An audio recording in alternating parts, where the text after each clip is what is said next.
Hello and welcome to another episode of Hiring and Inspiring. Today I'm joined by longtime friend and friend of the show, Adam Sampana. Adam, how you doing? I'm good, mate. Well, I think it's third time now. Um, Yeah. but don't look at the first video because I'm a little bit skinny then. Now I'm a little bit chubby at the moment.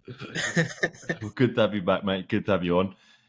This is going to be a little bit different this episode. We're going to be doing a slightly different approach. I'm not going to be interviewing Adam. We're going to be going through actually an idea I got inspired and pretty much copying from one of my favorite podcasters, authors, a guy called Mark Manson. He released an episode recently called I think it was the self-development, personal development, underrated and overrated. So what he did, he went through a list of stuff in the personal development world and went through whether he thought it was overrated or underrated. We're going to be doing the same thing today, but the recruitment edition. So tips, methods, tricks, all things that recruiters spend doing in their day-to-day, we're going to be discussing if they're overrated or underrated or appropriately rated. So there's three options for you, mate. There's three options for the things we're going to go through. So let's get right into it. So I've got my first one on the list, a classic, the face-to-face client meeting as a recruiter. So you as a recruiter going to meet your clients for a face-to-face meeting. Adam, over to you. Overrated or underrated? This is a tough one, right? This is a tough one because whoever picks the one that we think is controversial will be having a tough time. But I'm gonna be controversial. I'm gonna say it's overrated. Okay, yes. I'm sorry, whoever my boss is right now. I think it's overrated. Explain Right. yourself. So I say it's overrated, not because it doesn't work. I think it works, but it made my life a little bit easier when the pandemic happened, right? Before the pandemic, every single candidate that I have to invite them to the office, which is good because I get to see them face to face. I get to build a different type of rapport. I get to get their commitment a little bit more. However, it means that the company or the client that we have will get the candidate later because it's going to be a bigger time commitment for the candidate. Now, I have the option of doing a Zoom chat with them. Do you count that as a face to face? That's a virtual meeting. No, Is I not a don't face to mean face. virtual. I mean meeting someone in person. And by the way, I Yeah. more mean for like clients, not candidates. So Okay. going to take like a job brief, meeting a client for a job brief, that kind of thing. Same goes for clients, right? All right. Well, the clients that we have, they're sales director, CEO, MD, or owners of companies. They're busy. Okay. When are you happy to meet with myself to take a brief for a role? Well, I'm busy this week. How about next week? Oh, maybe later next week. Cool. That's a week or almost 2 weeks of not finding candidates for them because you don't know the brief. You can take a little brief on the phone. That's fine. But if they really want to meet you face to face, then that's wasted time. But if you have the option of, all right, why don't we jump on a Teams meeting and then we can meet next week? Go jump on Teams meeting, get the specification, understand what they're looking for, get the ball rolling straight away. Yeah. So I feel like that's the reason why it's overrated. But do you still feel recruiters should meet clients face to face? 100%. So then it's not Like I said, overrated. no, like I said, it's not overrated because it doesn't work. It's overrated because sometimes you're so strict on it, you're not going to do anything unless you meet them. I see your point. I was going to say I think they're underrated because if I don't have the exact details, but if I look at my stats in terms of the job briefs I've taken that have been face to face compared to maybe over the phone, my placement ratio from clients I've met face to face would be, I could put good money on it, it's considerably higher. So I'm always, I know what you're saying about you might lose time if you maybe can't meet them for another week, but if you can meet them in a quick time frame, then that's why I think they're underrated. And I think since after when the pandemic hit, meetings became scarcer face to face, and recruiters never quite got back because it's quite an old school thing. Meet your clients face to face. It's old school recruitment. but I still think it's. I personally get such a buzz when I meet a client face to face. It's nothing like it, especially if it's quite a tough meeting, and maybe you turn them around and you win it, and then you place it. Then that's the good shit. That's why I love this job. I don't know. That's why I think underrated still. Sounds like you're overrating it, to be honest with you, because you mentioned it will take a bit of time. I reckon it's good when you don't have any relationship with that client. You have to meet them, right, so that you can make sure that you can build that stronger relationship.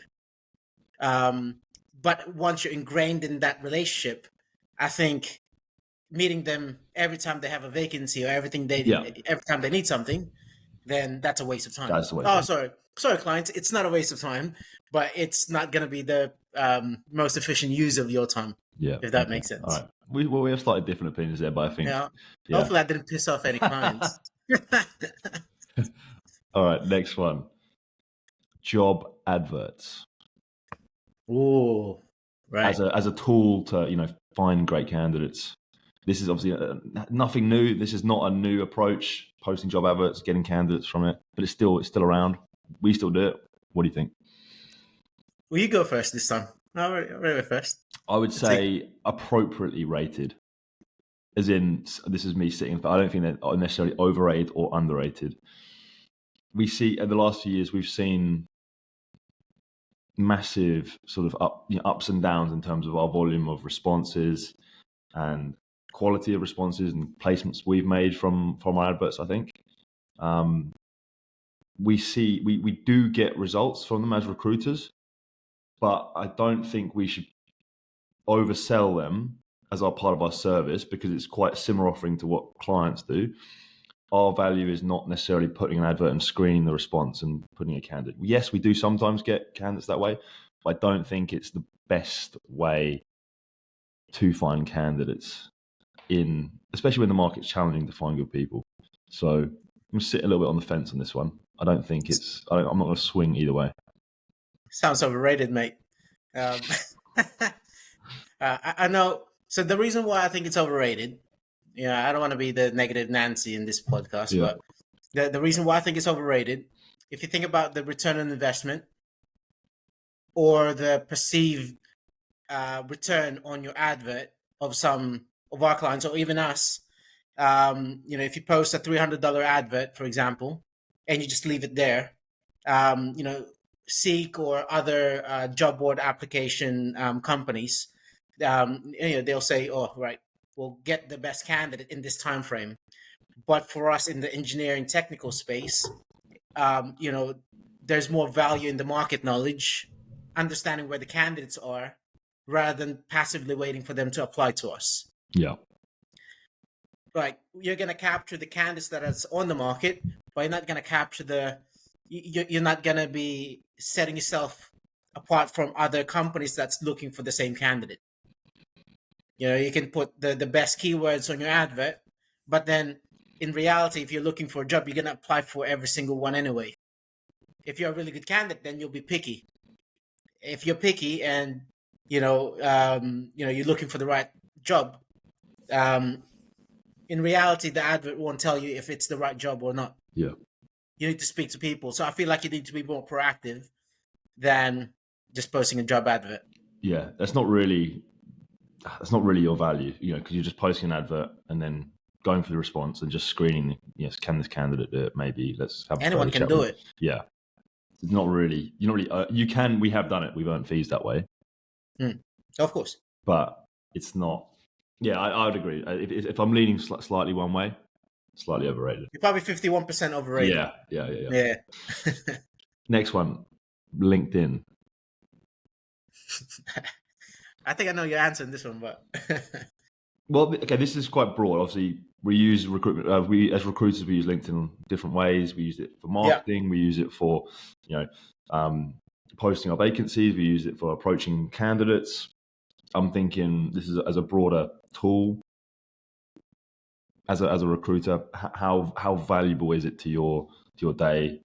Whether that be finding clients, finding candidates, doing the day job. I think it's underrated when it comes to finding candidates. Yep. I know a lot of agencies they solely use LinkedIn, but I know some agencies as well. They feel like it's too slow, right? Because you're approaching candidates that's not actively looking all the time, so they're not going to respond to you straight away. But I feel like it's underrated because then you're setting us. I think this is quite relevant to the point that we made regarding posting a job advert. That's a more passive way of getting candidates because you're waiting for them to apply. Yeah. With this one, you're more proactive.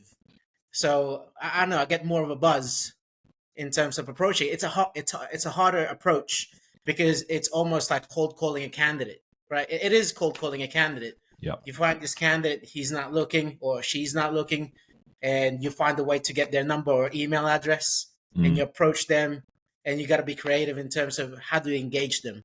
And it's not easy, hence the reason why it's not comfortable, hence the reason why not many people will do it.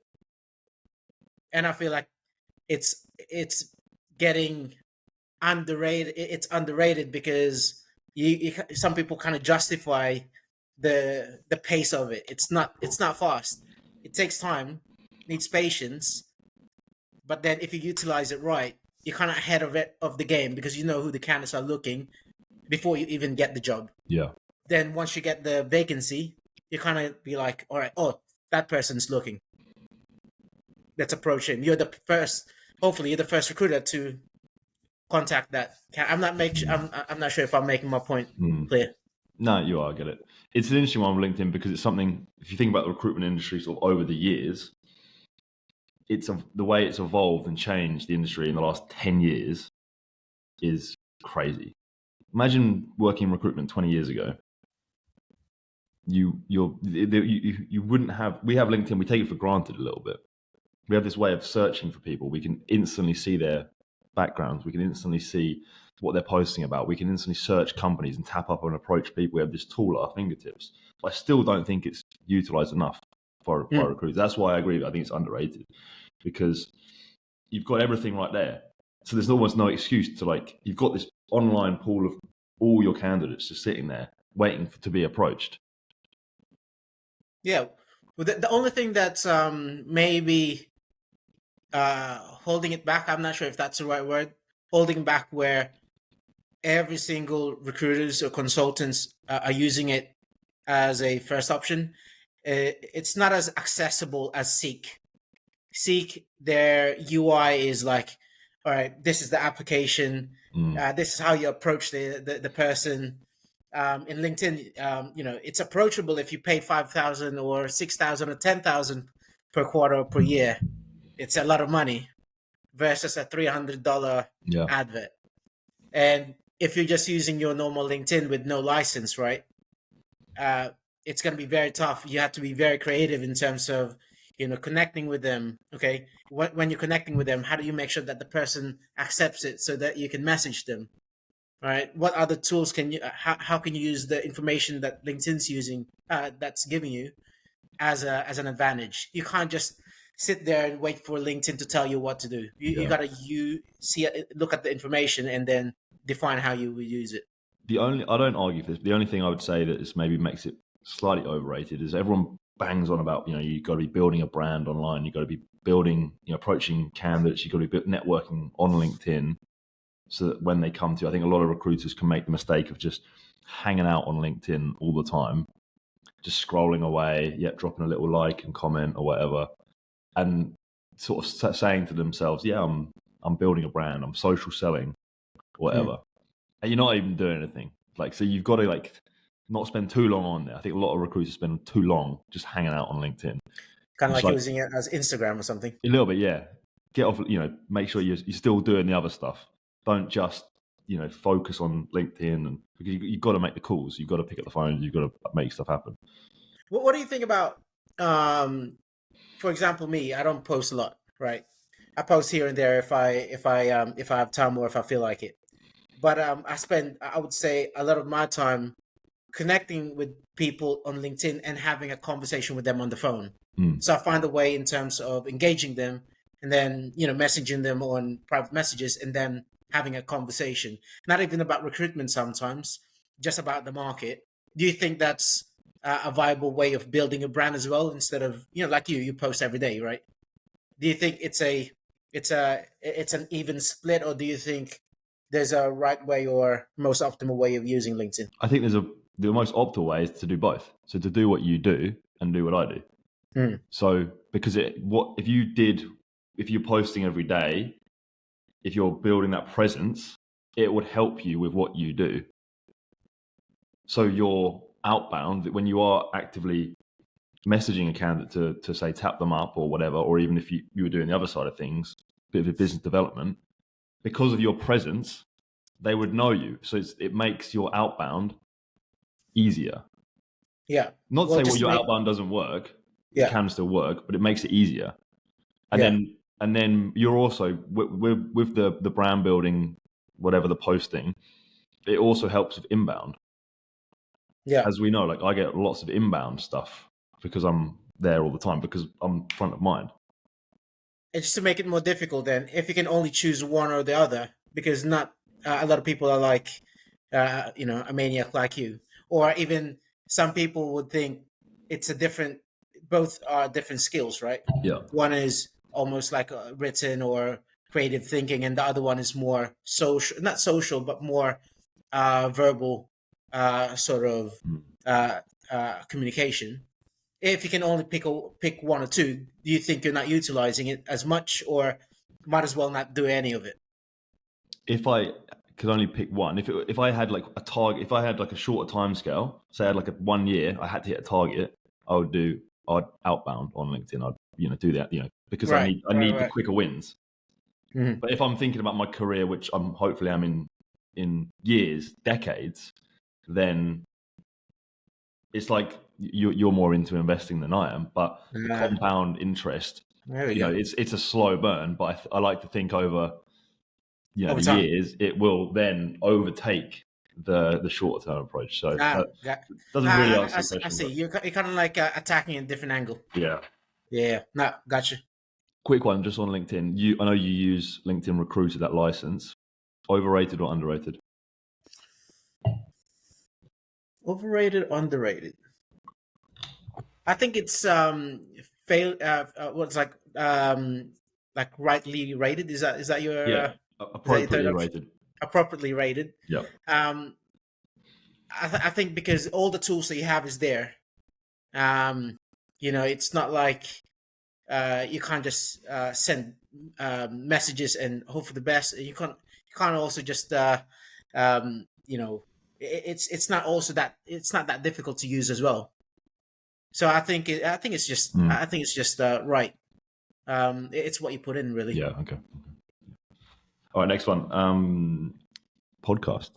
So what I mean by that is having what I have, a podcast where I have different guests on to network and learn from and share and use as content, or even recruiters going on other podcasts and building their own brand as a tool. This is only something that's probably been around last 5 years. What are your thoughts? I think it's underrated.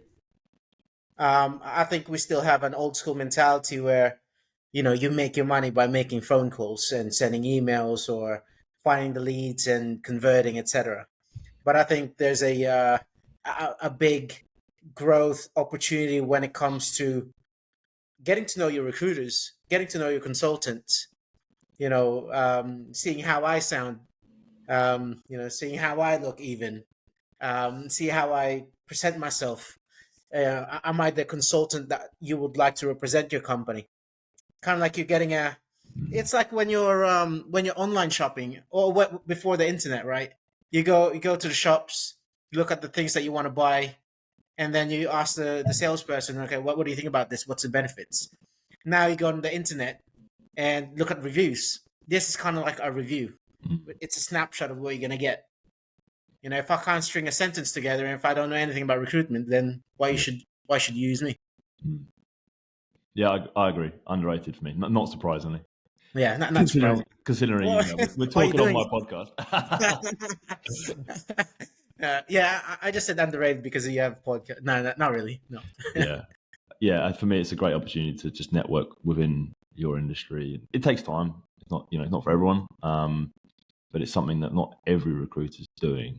So No, it I'm takes always, a lot of time. It takes a lot of effort. yeah. Okay, next one. In-person, face-to-face networking events. I'll let you answer this one. I think you kind of know my answer. I'm gonna say appropriately rated. This Right. is something that, it's, I don't want to say old-fashioned, old school. It's something that it's nothing new. It's, networking industry events. Recruiters have always been encouraged to go to those, try and meet people in person. That sort of thing. There's something that, me and you have done over the years. Probably, let's say, mixed success. I have had some success, but I don't necessarily think it's the be all and end all to having success in recruitment. You can have success in recruitment and never go to an in-person networking event, I would say.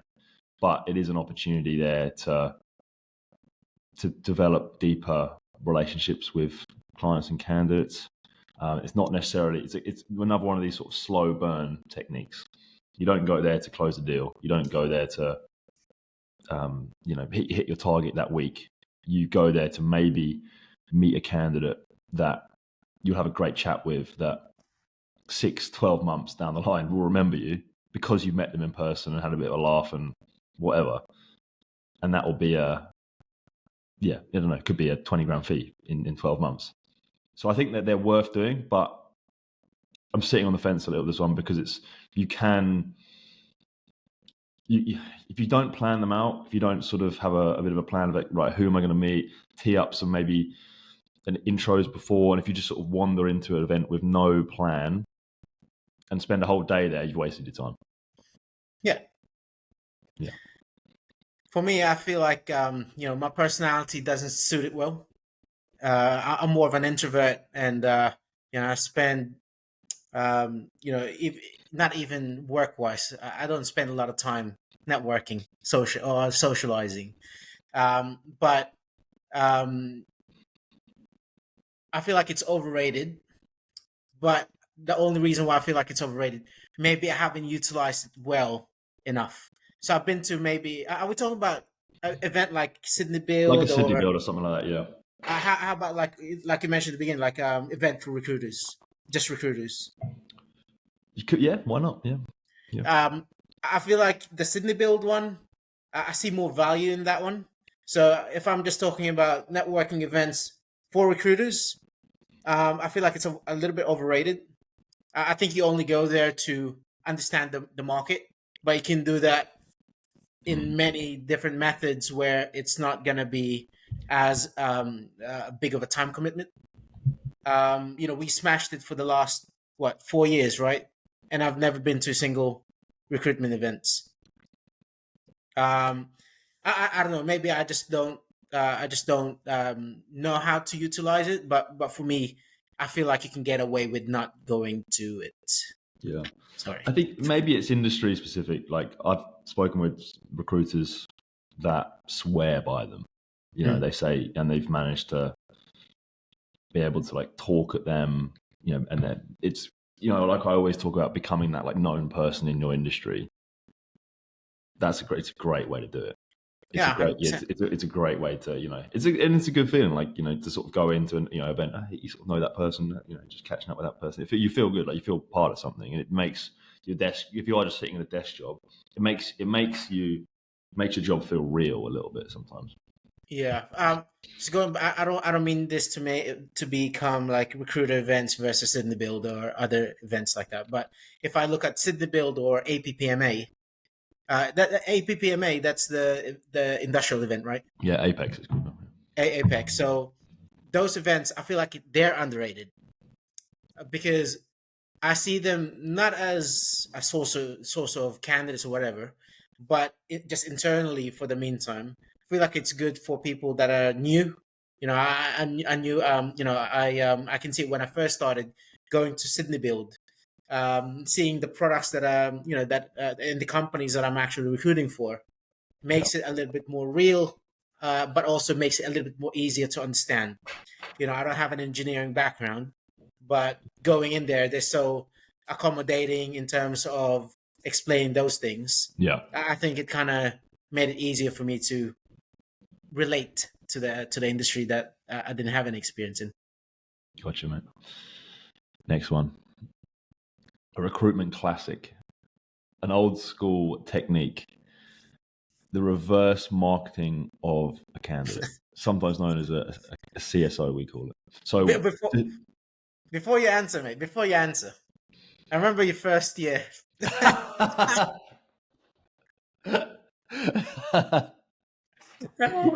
God, you remember what? We've been doing the job for what, 2 years? I've been doing the job for 2 years, and you came from the UK. It's your first year in Australia. After your second week, it's like, Adam, can I have a chat to you towards the end of the day? Yeah, I need to speak to you about something. Oh, all right, cool. I was like, oh, is he gonna quit? I was like, all right, Adam. I think we've been doing it all wrong. Don't worry about calling clients for vacancies. Let's just get, CSO all the time. Let's just get candidates, send them over. That's how we're gonna do it. Yeah, it's funny because my answer to this, is very different to that that approach I took with you a few years ago. Just to explain, like a reverse marketing of a candidate, or like a CSO as we sometimes call it, is rather than going to a client and asking for the vacancy, it's getting a candidate and then taking that candidate to market.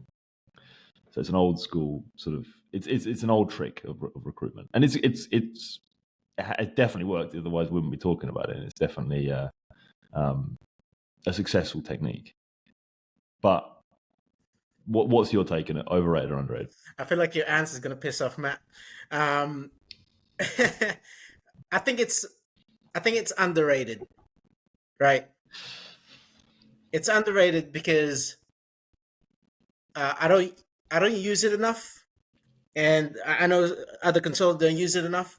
But I know a lot of other recruiters, it's 60% of their job is to find the candidate and look for jobs for them, right?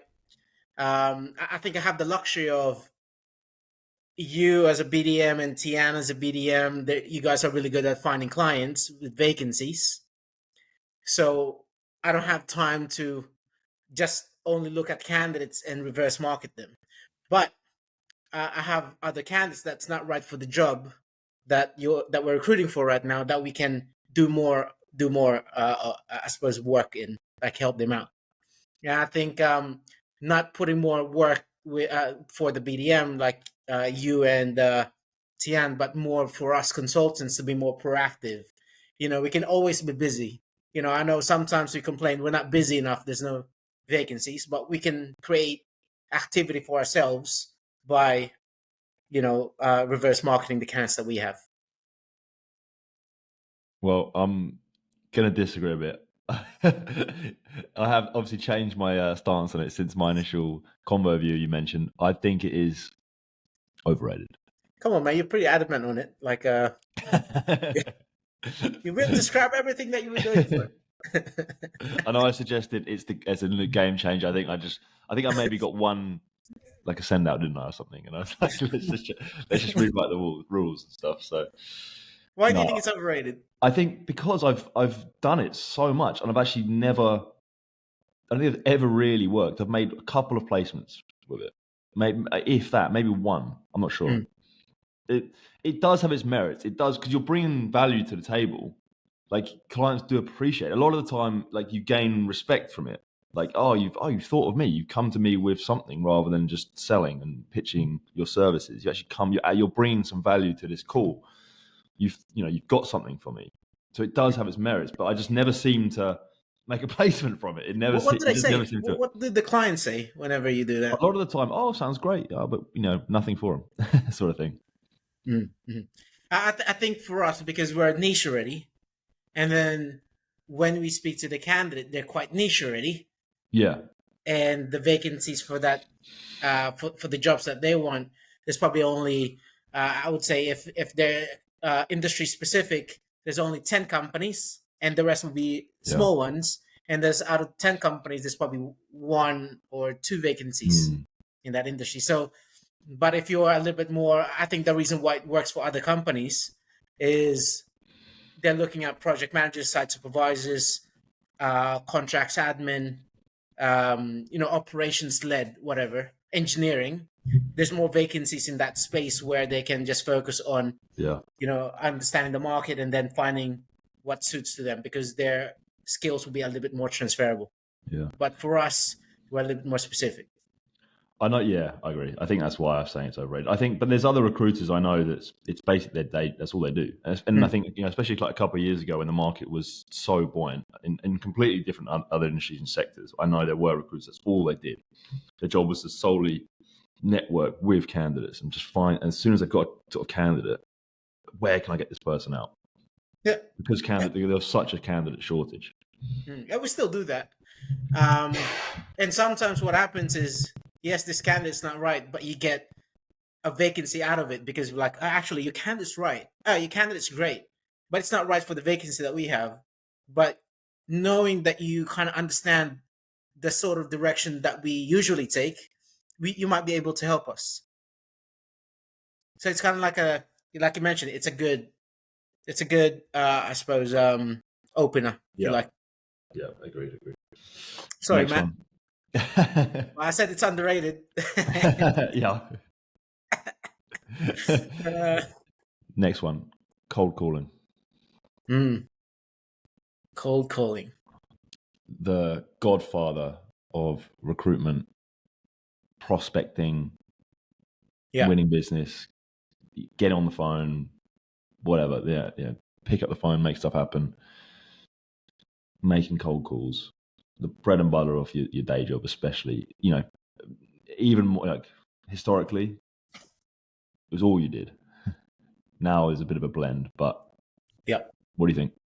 I think there needs to be a context before I answer it, because cold calling for the sake of cold calling. So what I mean by that is blindly picking up the phone, making 100 calls per day, because I did that for a year.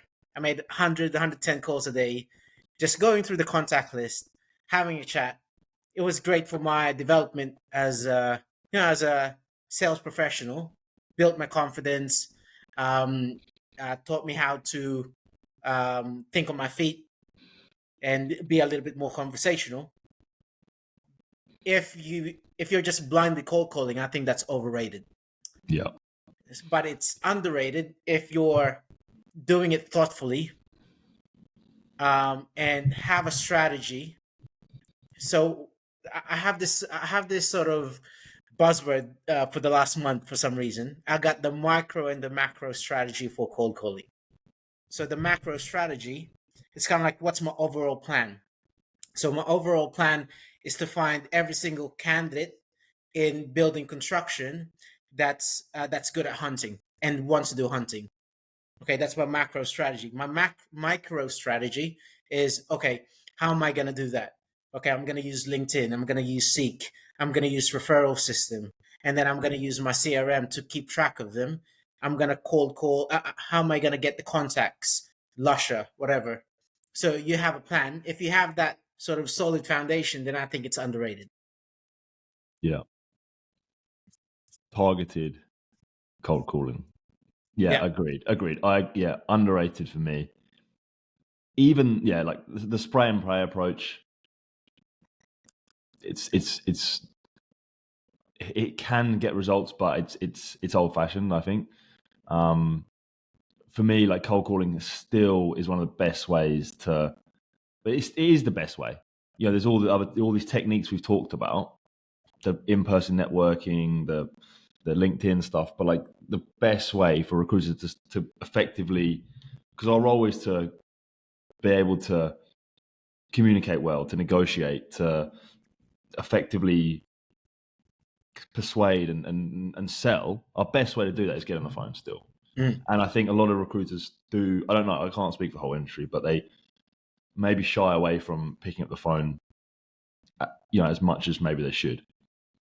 If you still put the reps in on the phone and speak to a certain amount of decision makers, and you're good at it, and if you can get good at it, it's still the GOAT, in my opinion. Things will happen. Things will happen naturally. Yeah. But email's just too slow for me. But to your point, it's to do it, to cold call, it's about there's a few steps before it. Let's try and identify maybe who our ideal targets are. Let's try and make sure we have the contacts in place. Then you can get on the phone. So yeah, for me, underrated still. Yeah, seems like we're on the same page. Yeah. What Yeah. have we got next? Email marketing automation campaigns. Controversial one. Mm. I'll go first because if you go first, you might get in trouble. I think it is fairly rated or appropriately rated, right? I won't say it's underrated because you can't just expect results if you do it. If you do it well, you do it right, you might get some results. But I don't think it's overrated where if you do it, you're spamming. So I feel like we're just right in the middle where it's a tool we can use for me to identify low hanging fruit, candidate wise and client wise, and also it kind of gives us a chance to gives the clients or the candidates a chance to know who we are. Because if we're just basing our activity solely on picking up the phone, it's not going to be as fast because you probably only make 20 to 30 good calls a day if you on a good day. You know, if you're having a 20 to 30 minute conversation every day, you probably, you're going to spend a lot of time on the phone, but you're not going to have a lot of volume, which is fine, which is great because you're building strong relationship and you're kind of depriving the other candidates and clients to know who you are. If they need you and if you kind of give them a nudge, it will, it will make it easier for them to let you know that actually maybe you can help me. So that's why I think it's fairly rated because I don't think it's the be all end all, but I don't think it's a spam, the spam sort of stigma that he has as well if you do it right. Yeah. Agreed. Yeah, agreed. Appropriately rated for me. Like if you're solely relying on it, No. you're gonna fail. You will fail, no doubt. But as a tool to just keep your sort of presence there, be sort of front of mind as an additional tool. Yeah, it has its place to me. It has its merits. 100%. I thought you were going to be more controversial than that, mate. I thought about it. Okay. With that one, I'm Here we slightly go. leaning towards overrated, maybe. There we go. But I'll sit on the fence still. One final one, not something we do. Retained recruitment. So that's basically when you get a job brief, the client pays you upfront a fee, and then you have to go find the candidate. It's not something we've really touched on, but it is. I feel it's a growing trend in the industry. More recruiters are doing it. It's something to discuss. That sort of debate retained versus contingent. What do you think? Retained recruitment, overrated or underrated? I think it's appropriately rated because for me to say it's underrated, it means that we have to kind of like do retained recruitment all the time. Yeah. To get the commitment of the company. But I think sometimes it can be a results only service because you want that competition. As if I'm, let's say, I'm the client, and if I'm hiring I'm hiring recruiters to fill my job. I want them to be motivated to fill it. I.e., competition. I'm using two recruiters. Go find me the best candidate. First come, first serve. Whoever gets the best candidate gets the fee. Gets the fee. But sometimes if you're retained, the motivation, because you already get the money, it's not going to be as high for the recruiters. But I think like that would, I don't know, it depends on the individual, I guess. But like having that for the motivation to fill the role, it's more like pressure. I would feel that's why I don't want the pressure as well. I don't want the pressure. Like I feel like I would be extra motivated to fill a role because I'd be feeling the pressure to deliver. That's why it's appropriately rated because it's right in the middle. It's case by case. I would say a retained one is a good one for example, if a company is very specific in what they're looking for, and you need to put in a lot of time, let's say 6 months to fill one vacancy. You don't want to, return investment for a recruiter in that regards won't be that good. And for a small company, if a small recruiter is working a job for 6 months and you're only getting one fee that's, let's say it's not as high as you want it to be, then retained fee is good, because then you kind of have, you kind of can use that resource to invest more to find the right candidate.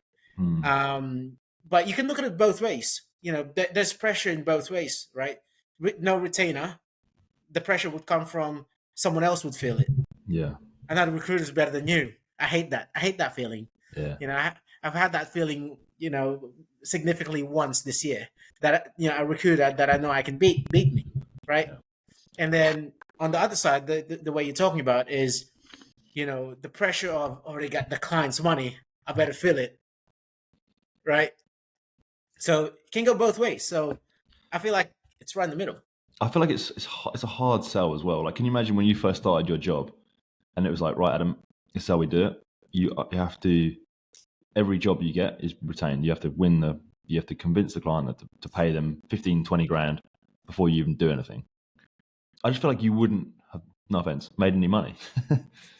It would be very difficult, because Yeah. you're coming in there with no, your voice on the phone, right? But if you kind of put everything together, let's say if you find a company that's committed, desperate, and hard to fill job, and then you meet them face to face, and you kind of gave them the value, then potentially. But it sounds it's a more of a longer sales cycle, and I feel like it's more for accounts that are highly committed, and kind of understand what sort of value we can bring. Yeah. I know it's a case by case basis. You can't just say all your vacancies are retained. But there are recruiters who do that, 100%. Yeah, but you got to understand: are they companies that's been using that agency for a long time? Is it new business, or is it managing accounts? Yeah. So we don't know. Yeah. It might be. Yeah, I feel like it's one that's too broad to just give us an overrated or underrated, to be honest. Yeah. I think, we'll piss off the industry if we just say yeah. Okay, mate. Well, thanks for that. That concludes this recruitment edition of Overrated or Underrated. Appreciate you coming on, chewing the fat with me, mate. If you enjoyed that, let me know. If there's anything else we missed, any other recruitment tips and techniques, methods that maybe deserve an overrated or underrated, let me know. But Adam, thanks for coming on, mate. Appreciate it. Anytime.